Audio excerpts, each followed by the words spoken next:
22 जनवरी को राम मंदिर में श्री राम लला की प्रतिमा स्थापित की जाएगी। वहीं अब संत समाज संत शक्ति आंदोलन के माध्यम से सनातन विरोधी पार्टियों का विरोध भी करेगा।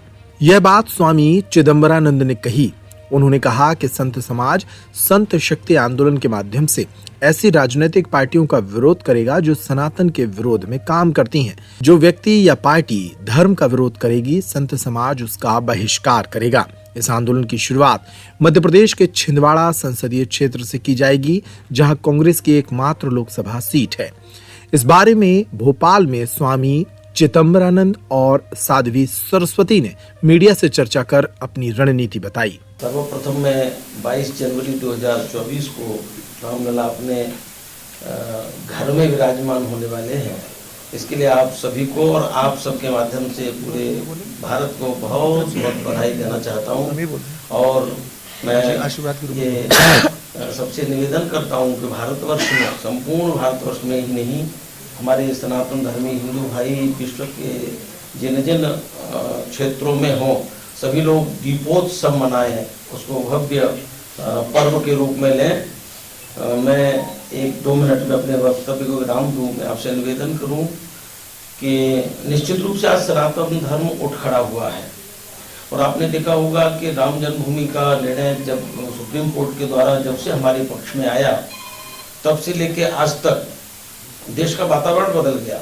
बहुत सुरम्य वातावरण है, लेकिन इस सुरम्य वातावरण में भी राक्षसी प्रवृत्ति के लोग और अधिक जागरूक हो गए हैं।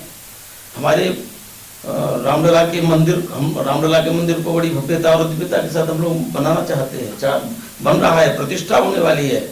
लेकिन राक्षसी प्रवृत्ति के लोग ये कहने से नहीं चूक रहे हैं कि आज आप बना लीजिए, कल हम तोड़ देंगे।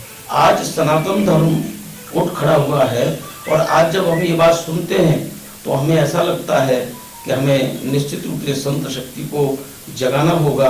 हमारे भारतवर्ष के सारे साधु संत एक साथ एक मंच पर आ जाएं तो मुझे लगता है कि स्टालिन जैसे लोग बकवास करना बंद कर देंगे। उनकी इतनी हिम्मत नहीं है। चाहे तमाम पार्टियां मिलकर के किसी का भी विरोध कर रही हों, जब स्टालिन की पार्टी उनके साथ बैठती है, वो विरोध करें, चाहे बीजेपी का विरोध करें, मोदी का विरोध करें, हमको कुछ लेना देना नहीं है। लेकिन जब स्टालिन जैसे लोग, स्वामी प्रसाद मौर्य जैसे जानवर और शिक्षा मंत्री बिहार का जो हमारे धर्म के लिए बकवास करता है, ऐसे लोग और इनकी पार्टियां जब उस एनडी गठबंधन में दिखाई देती हैं, तो और एनडी गठबंधन के बहुत बड़े बड़े लोग कुछ भी नहीं कहते सनातन धर्म के पक्ष में, वह विपक्ष में बोल रहे हैं, वह बकवास कर रहे हैं। लेकिन जब वो उनका मौन रह करके उनका वो करते हैं, समर्थन स्वीकार्यता करते हैं, तो ऐसा लगता है कि स्टालिन के रूप में, स्वामी प्रसाद मौर्य के रूप में, बिहार के शिक्षा मंत्री के रूप में शायद पूरा गठबंधन एक मत है। और जब वह गठबंधन एक मत है तो चूंकि हमारे सनातन धर्म का अपमान किया है, तो सनातन धर्म है क्या भाइयों? आप सभी लोग जानते हैं, राम ही सनातन धर्म है। भगवान वाल्मीकि जी से जब पूछा गया तो भगवान वाल्मीकि जी ने बहुत सुंदर उत्तर दिया, रामो विग्रहवान धर्म। हमारा जो सनातन धर्म है वही राम है और राम ही सनातन धर्म है। तो मानो 22 जनवरी को जो प्रतिष्ठा हो रही है वह सनातन धर्म की पुनर्प्रतिष्ठा है। उसको हम इस रूप में, वह राम मंदिर नहीं, निश्चित रूप से राष्ट्र मंदिर बनने वाला है। इसलिए हम लोग हमारे सनातन धर्म के लिए कोई राक्षसी प्रवृत्ति का व्यक्ति कुछ कहे और हम लोग चुपचाप अपने आश्रमों में बैठे रहें, ये स्वीकार्य नहीं है।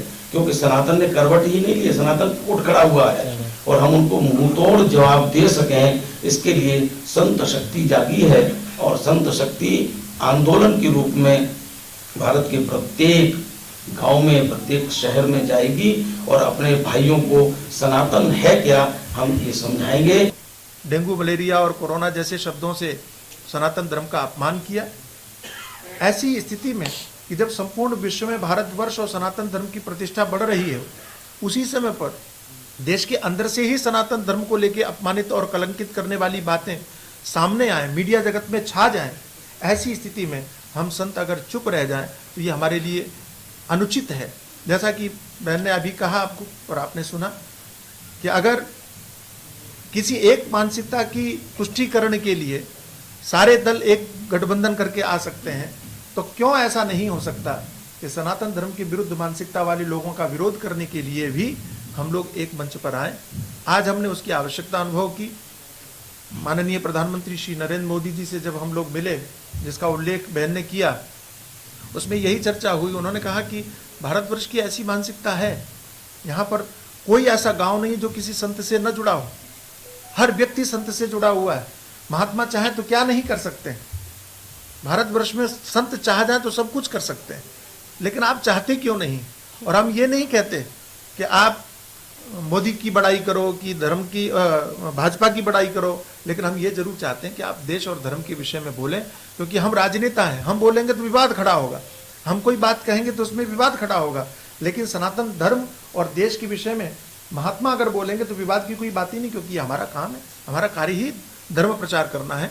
उनकी बात को प्रेरणा के रूप में लेते हुए हमने हमारी बहन साध्वी सरस्वती जी को निवेदन किया कि आप इस बात को लेकर के इसका बीड़ा उठाएं और आगे बढ़ें।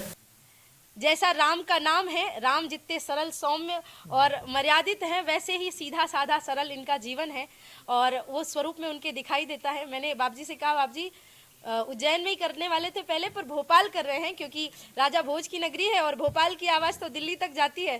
तो महाराज जी ने कहा तुम भोपाल करो, दिल्ली करो, जहाँ करोगे हम आ जाएंगे। तो पूज्य महाराज श्री का बहुत आशीर्वाद मिला। आपको कोटि कोटि प्रणाम करती हूँ।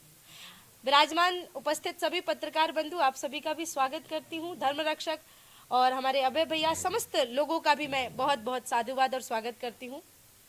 संत शक्ति आंदोलन, पीछे आप बैनर देख रहे होंगे तो बड़ी उत्सुकता हो रही होगी कि ये क्या नया चालू हो गया। हाँ, एक से एक पार्टियां बन रही है, एक से एक चीजें। आप संत भी कोई पार्टी बना रहे हैं क्या? तो ये कोई पार्टी नहीं है।